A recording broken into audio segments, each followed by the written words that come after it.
Oh my God, what is her? I don't know her real name off the top of my head, but we call her Royal Essence on social media. But she ended up calling in because they were trying to give him life in prison, and for oh my God, it was an attempted murder that he had he wasn't even there. They're in Augusta, Georgia. I think the attempted murder was in Atlanta, but he was no part of it. The people, his co-defendants, always like, we don't even know who he is, so why are we all co-defendants? Like, they knew each other, but they didn't know him. So the wife reaches out. She's calling every organization. Of course, she called us, and I talked her through what I could, but she was the MVP of this whole thing because she thought she might call me if she had a question. If I didn't know the answer, I'd call somebody else, and then I'd tell her. But that woman made all the, when she went to each entity and fought for her man, and they let him go. Wow. And I said, that's all it is right there. You have to move in this phase, because if you let them get sentenced, it's a harder fight. That's true. So if something like a wrongful conviction can be stopped, if everybody will rally behind everything. That's true. So and make them know that you have to let this happen. Exactly. So he went to court and they let him out. They let him, dropped all the charges, and he is at home with her. She put a post up. He won't stop eating. She was talking about food. We were like, I bet he won't. But, is this something for Maurice, Arkansas Mode? And he told me to make sure people understand this. You need your discovery packet ASAP. Right. Because that discovery packet can save your life. What you do, and what he did for Mo is he sat that discovery down and he separated everything, the statements. You have to go through it because everything is in this. Right. So he took every statement that was against Mo, which wasn't even that many. Mm-hmm. And then he said, hold on, they're trying to give you all this time. They want you to just go ahead and take 20 years. But this is all they got right here. So then he took this pile of evidence and statements and separated. Now tell me.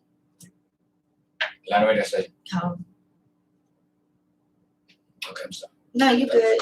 So they'll, he asked Mo. Okay. He asked Mo, what did he do? He said, no, these are the accusations. These are the things that are being said against you. Tell me what you did. You can't say you didn't do nothing because you part of this business too. Right. So he said, well, these I did. This little thing, these 6 counts right here, I did that. I didn't do this, but I can't prove I didn't. And all this over here, I can prove I didn't do it. Okay. So he called Carla Red, he called whoever, and had them sending him whatever proof he needed to fight it. Okay. So a week or two ago, the DA came to the prison and sat with him.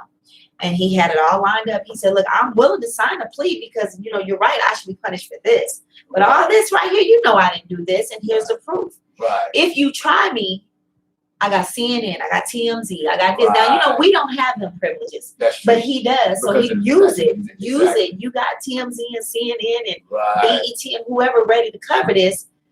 They didn't want them problems, so they, okay, we just going to deal with this. We're going to get him rid of all that. And get him up out of our hair before. Right.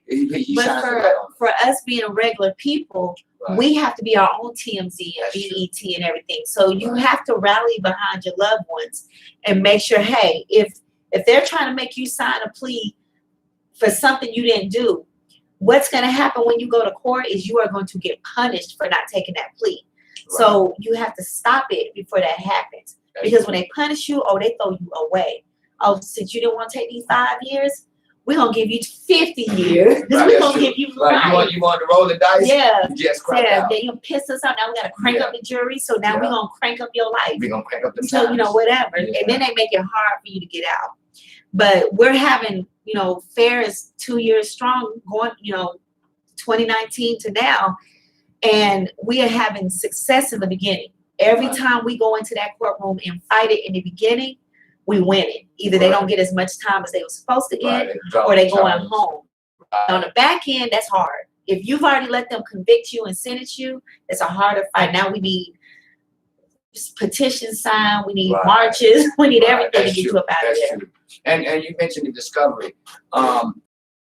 We take for you to get a discovery. There's no set time, but you want to get on that ASAP. Okay. Because the guy that we're fighting for death row, it's 5 years and we still don't have his discovery. Wow. So I'm trying to go ahead and make a move, but I feel like if there was something in that discovery that justifies this man getting death row, they would have gave it to us.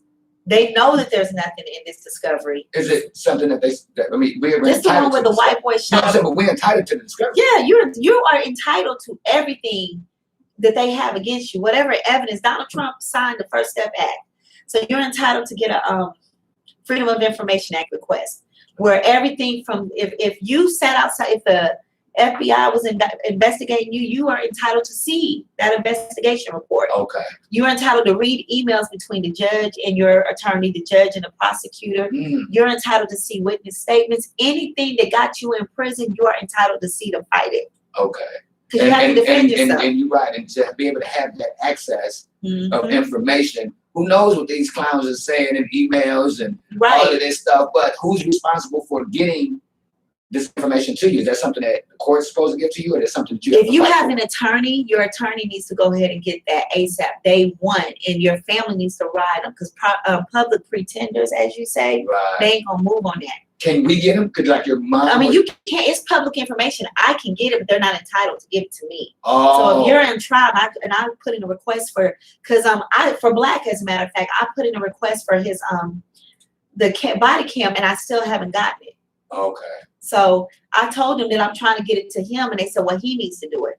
So I told him, you just got to get your attorney to do it, because I'm not you. So, you know, I told him I was his sister, and they were just like, well, if he wants it, you know. Because they're not going to help you. No. Right. I told him, you know, I've said I was a news reporter and tried to get it, and sometimes you get it, sometimes you don't, but they're entitled to give it to the person that's doing the time. Okay. They have to. It's the law. Okay. And that's why you said when they got the public pretender or paid lawyer, that should be the very first thing. That's the first thing that they need to do. Okay. That's what the two that work with us do, Steve and Reba and Tim's, they go right for that first, because usually if they can beat it, it's right there. Right. And we can nip it in the bud before we even. Yeah. Well, if you